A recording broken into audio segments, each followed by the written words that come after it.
இன்பத் தமிழ் மொழி எமக்கு இன்பம் தரும்படி வாய்த்த நல் அமுது. அன்னை தமிழை வணங்கி நம் திணை அமெரிக்கா மற்றும் கலாட்டா நெட்டிசன் இணைந்து வழங்கக்கூடிய இந்த சிறப்பு பொழிவிற்கு உரையாற்ற காத்திருக்கும் நம் சமூக ஆர்வலர் வழக்கறிஞர் திருமதி அஜிதா மேடம் அவர்களை அன்போடு வரவேற்று மகிழ்கிறேன். எனக்கு அருமையான ஒரு முன்னுரையை கொடுத்து வரவேற்பை நல்கிய அன்பு தோழமை ரவி அவர்களுக்கு என் நெஞ்சார்ந்த நன்றியை தெரிவித்துக் கொள்கிறேன். இந்த இணைப்பில் இணைந்திருக்கும் நம் திணை அமைப்பின் அத்துணை பின்புலங்களாக இருந்து இயங்கிக் கொண்டிருக்கும் நம் அன்பு தோழமைகள் பிரபு அவர்களுக்கும், இளமாறன் அவர்களுக்கும், நம் பாலா அவர்களுக்கும் மற்றும் நம் மூத்த தமிழ் ஆளுமை இளங்கோவன் ஐயா அவர்களுக்கும், நம் சரோ அம்மா அவர்களுக்கும் என்னுடைய இனிய வரவேற்பை தெரிவித்து, இந்த இணைப்பில் இணைந்திருக்கக்கூடிய அதாவது இளைய தலைமுறை வருங்காலம், அவர்கள்தான் நம் வருங்காலம், நாகம்மையார் இல்ல குழந்தைகள் அனைவரையும் அன்போடு வரவேற்று, மற்றும் வேறு சிலரும் இணைந்திருக்கிறீர்கள், அனைவரையும் அன்போடு வரவேற்று நாம் நிகழ்ச்சிக்குள் பயணிக்கிறோம்.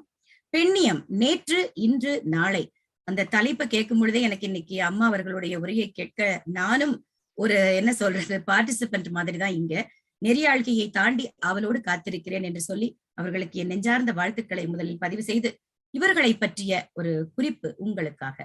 இவரது தந்தை மறைந்த வழக்கறிஞர் திரு பி.வி. பக்தவச்சலம் அவர்களால் நிறுவப்பட்ட சட்ட அலுவலகத்தை 1992 முதலாக வழக்கறிஞராக பணியாற்றி சிறப்பித்துக் கொண்டு வருகிறார். தமிழ்நாட்டின் மனித உரிமை இயக்கங்களின் முன்னோடியாக இருப்பவர் இவர்.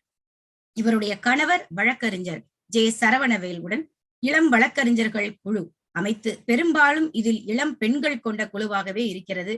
அங்கேயும் அவங்க அந்த இடத்தை கொடுத்திருக்காங்கிறது பெரும் மகிழ்ச்சி. சட்ட அலுவலகம் பல்வேறு வகையான வழக்குகளை கையாளுகிறது. இதில் பெண்கள் மற்றும் குழந்தைகள், பல்வேறு உரிமைகள் பறிக்கப்பட்ட, வாழ்க்கையால் பாதிக்கப்பட்ட நபர்களுக்கு பல்வேறு சட்டங்களின் கீழ் சட்டப்பூர்வ தீர்வுகளை பெற பல்வேறு வகையான வழக்குகளை அவர் கையாண்டு வருகிறார். பெண்கள் மற்றும் மாற்றுத்திறனாளிகள் மற்றும் அவர்களுடைய உரிமைகளுக்காக பணியாற்றும் அமைப்புகள், திருநங்கைகள் மற்றும் அவர்களது உரிமைகளுக்காக பணியாற்றும் அமைப்புகள், குழந்தைகள் உரிமைகளுக்காக போராடும் அமைப்புகள் மற்றும் விளிம்பு நிலை மக்கள் தங்கள் சட்ட ரீதியான தீர்வுகளை பெறுவதற்காக இவர் பல்வேறு கருத்தரங்குகள் மற்றும் கூட்டங்களை தொடர்ந்து நடத்தி சிறப்பாக பணியாற்றி வருகிறார். இவரின் கல்வி தகுதி BL 1987 முதல் 92 வரை, ML 2005 முதல் 2007 வரை, டாக்டர் அம்பேத்கர் சட்டக் கல்லூரியில் பயின்றவர் இவர்.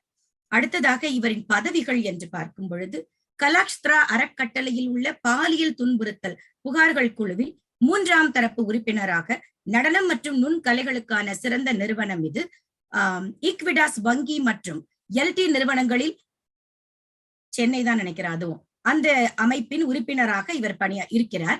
பாலின உணர்திறன் மற்றும் உள் புகார்கள் குழு சென்னை உயர் நீதிமன்றத்தின் முதன்மை இடத்திற்கான பரிந்துரைக்கப்பட்ட தன்னார்வ உறுப்பினர்களில் ஒருவராக ஜொலித்துக் கொண்டிருக்கிறார்.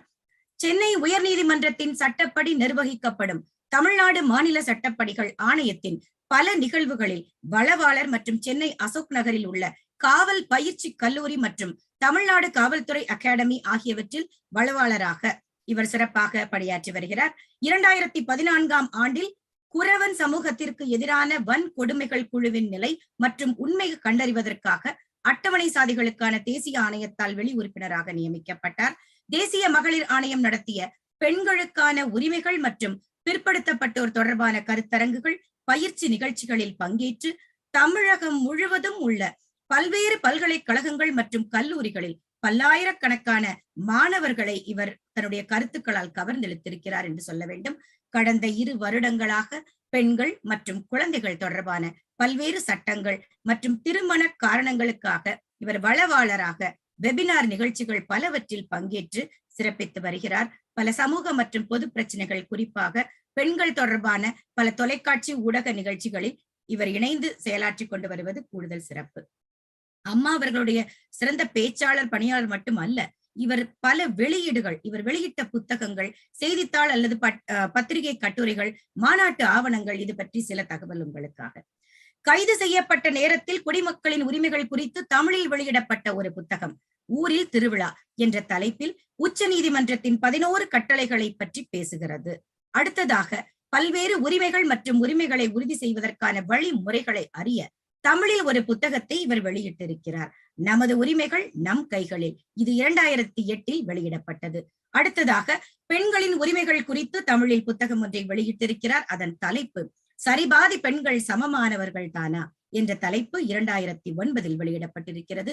1999 முதல் இன்று வரை பல்வேறு சட்டங்களின் கீழ் பெண்கள் மற்றும் குழந்தைகளின் உரிமைகள் பற்றிய கட்டுரைகளை செய்தித்தாள்களிலும் பல வட்டார வாராந்திர இதழ்களிலும் தொடர்ந்து எழுதி வருகிறார். குடும்ப வன்முறையிலிருந்து பெண்களை பாதுகாக்கும் சட்டம் 2005 தமிழில் மொழிபெயர்த்த பெருமைக்கு உரியவர் இவர். ஒரு மகளிர் அமைப்பினால் வெளியிடப்பட்ட IWID ஆனது வீட்டு வன்முறை சட்டம் 2005 பற்றிய அடிக்கடி கேட்கப்படக்கூடிய கேள்விகளை மாநில மகளிர் ஆணையம் விழிப்புணர்வை தட்டி எழுப்புவதற்காக பயன்படுத்திய ஒரு சிறிய தமிழ் புத்தகத்தை மொழிபெயர்த்தது. குடும்ப வன்முறையிலிருந்து பெண்களை பாதுகாக்கும் சட்டம் 2005 குடும்ப வன்முறை தடை சட்டம் என்ற தலைப்பில் ஒரு கையேட்டை தொகுத்து 2011 ஆண்டு கிருஷ்ணகிரி மாவட்ட சமூக நலத்துறையால் வெளியிடப்பட்டது. இறுதியாக பல்வேறு சட்டங்களின் கீழ் பெண்களின் உரிமைகளை குறித்து 30 கட்டுரைகளை எழுதி இந்து தமிழ் 2018 சட்டமே துணை என்ற தலைப்பில் வெளியிட்டிருக்கிறார். தொழில்முறை அல்லது சமூக அமைப்புகளின் உறுப்பினராக எந்தெந்த அமைப்புகள் எல்லாம் அம்மா அவர்கள் இருக்கிறார்கள்னு ஒரு சிறிய குறிப்பு. பெண்கள் அமைப்பின் தேசிய கூட்டணி NAWO சென்னை மாநகர சிறு கடை வியாபாரிகள் சங்கத்தின் சட்ட ஆலோசகராக இருக்கிறார். குறைபாடுகள் உள்ள பெண்களுக்கான சங்கங்களுக்கான மாநில கூட்டமைப்புக்கான சட்ட ஆலோசகர், PVP அறக்கட்டளையில் உறுப்பினர், அறங்காவலர், மெட்ராஸ் பார் அசோசியேஷன் MHAA மற்றும் WLA உறுப்பினராக செயலாற்றுகிறார். பெண்கள் ஆய்வுகளின் பிராந்திய சங்கங்களின் உறுப்பினர், ராஸ்ன்னு சொல்லக்கூடிய சங்கத்தின் உறுப்பினர். இப்படி அம்மாவை பற்றி இன்று பூரா சொல்லிக்கொண்டே போகலாம். அவர் நம்மோடு இன்று பெண்ணியம் நேற்று இன்று நாளை என்ற தலைப்பில் உரையாற்ற வருகிறார்கள். அனைவரின் சார்பில் அவர்களை பணிவோடு வரவேற்று மகிழ்கிறேன். வாருங்கள், உங்கள் உரையை தாருங்கள். அன்மியூட் பண்ணிக்கோங்கம்மா. நன்றி. வணக்கம். ஆனந்தி அவர்களுக்கு என்னை பற்றி மிக விரிவான ஒரு வரவேற்பை அளித்தவர்களுக்கு நன்றி. இந்த நிகழ்ச்சியை ஏற்பாடு செய்த இளமாறன் மற்றும் ரவி மற்றும் பிரபு, இன்னும் அதில் இருக்கக்கூடிய பல்வேறு தோழர்களுக்கும் திணை அமைப்பிற்கும் என்னுடைய முக்கியமான ஒரு நன்றியர்களை தெரிவித்துக் கொள்கிறேன். இன்னும் ஐயா சோம இளங்கோவன் மற்றும் மருத்துவர் அம்மா சரோஜா அவர்கள், இன்னும் பலரும் இங்கு நான் பெயர் சொல்லாமல் இருப்பவர்களும் கூட இங்கு இணைந்திருப்பதால் அவர்களுக்கும் என்னுடைய கனிவான வணக்கத்தையும், இங்கு அழைத்தவைக்காக இங்கு நீங்கள் பங்கேற்றுக் கொண்டிருப்பதற்காகவும் என்னுடைய நன்றியை தெரிவித்துக் கொள்கிறேன். இந்த தலைப்பை நம்ம தேர்ந்தெடுக்கும் பொழுதே கொஞ்சம் ஒரு யோசனையா இருந்தது. சரி, இதை என்னதான் சொல்றாங்க, இந்த மாதிரி பெண்கள் எல்லாம் பேசி பேசியே நமக்கு ரொம்ப பிரச்சனையா இருக்கு. இவர்களை சொல்றது நம்ம கேட்கும் போதே நாளைக்கு இவர் சொன்ன மாதிரி பிரபு அவர்கள் சொன்னாங்கன்னு நினைக்கிறேன், ஒரு 10 ஆண்டுகள் கழிச்சு நாங்கெல்லாம் பேச ஆரம்பிச்சிருவோம் அப்படின்னு. அது போல பெண்கள் எப்பவுமே உரிமைகளை பற்றி பேசுறது ஒரு அச்சத்தை தருவதாகவோ, இல்லைன்னா இதெல்லாம் நமக்கு தேவையா அப்படிங்கிற ஒரு யோசனையோட இருக்கக்கூடிய பல்வேறு நம்ம நிகழ்ச்சியில் இருக்கக்கூடிய நம்முடைய அமைப்பில் இருக்கவர்களை பற்றி நான் சொல்லவில்லை. பொதுவான பொது வெளியில சமூகத்துல பேசக்கூடிய உரிமைகளை பற்றி பேசக்கூடிய வழக்கறிஞராக இருப்பவர்களோ, இல்ல இந்த பொது வாழ்க்கையில் இருக்கும் பெண்களை பார்த்தாலே ஒரு அடி எட்ட நின்னுக்கலாம் அப்படிங்கறது மாதிரி ஒரு கருத்து இருக்கும். அப்ப இந்த மாதிரி பெண்களை தன் வீட்டுல இருக்க பெண்களுடன் அறிமுகப்படுத்த கூடாதுன்றது கூட சில பேருக்கெல்லாம் இருக்கும். ஏன்னு சொன்னா இருக்க நிலைமைகள்லாம் மாறி போயிடும். அப்ப பெண்ணியம் அப்படிங்கிற கருதுகோளே எல்லாருக்கும் ஒரு எதிர்ப்பு விஷயத்தை, கலகத்தை தரக்கூடிய ஒரு வார்த்தையாக தெரிகிறது. நான் இந்த தலைப்பை சொன்ன உடனே நான் மாற்று தலைப்பே சொல்லவில்லை. இளமாறன் அவர்கள்ட்ட சொன்னேன், இது நான் நினைக்கிறேன், நீங்க வேற ஏதேனும் தலைப்புகளை நீங்க சஜஸ்ட் பண்ணுவீங்களா அப்படின்னு கேட்ட போது, இல்ல இதுவே சிறப்பா இருக்கு, நாங்க எல்லாருமே ஏற்றுக்கொள்றோம் அப்படின்னு சொல்லிட்டாங்க. ஆனா பல பேருக்கு இந்த வார்த்தை அவ்வளவு ஒரு உவப்பான ஒரு சந்தோஷத்தை அளிக்கக்கூடிய ஒரு வார்த்தையாக அந்த பெயராக இருப்பதில்லை. ஏனென்றால் பெரும்பாலும் பெண்ணியல் அரசியலாக பார்க்கப்படுகிறது. பெரும்பாலும் பெண்ணியம் என்பது அதை சார்ந்த பொருளாதார விஷயங்கள், அதற்கான ஒரு அம்சத்தையும் உள்ளடக்கியதாக இருக்கிறது. பெண்ணியம் என்பது இருக்கக்கூடிய சமூகத்தினுடைய நிலைமைகளை, சமூகத்தின் ஒழுங்குகளை கேள்வி கேட்பதாக இருக்கிறது. அப்படி இந்த ஒரு விஷயம் மிகப்பெரிய சிக்கலானதாக, அல்லது ஒரு இசம் என்று சொல்லக்கூடிய ஃபெமினிசம் என்று சொல்லக்கூடிய ஆங்கில வார்த்தைக்கு இணையான இந்த பெண்ணியம், அந்த இயம் ஒரு சமூகத்தில் மகிழ்ச்சியையும் அல்லது ஒரு சந்தோஷத்தையும் அல்லது மேம்போகாக வளரக்கூடிய ஒரு வளர்ச்சி அரசியலை குறிக்கிறதா என்பதே நம்ம சமூகத்துல நிறைய பேருக்கு பெரிய கேள்விகளை எழுப்புது. அதையெல்லாம் நம்ம பார்க்க வேண்டாம்.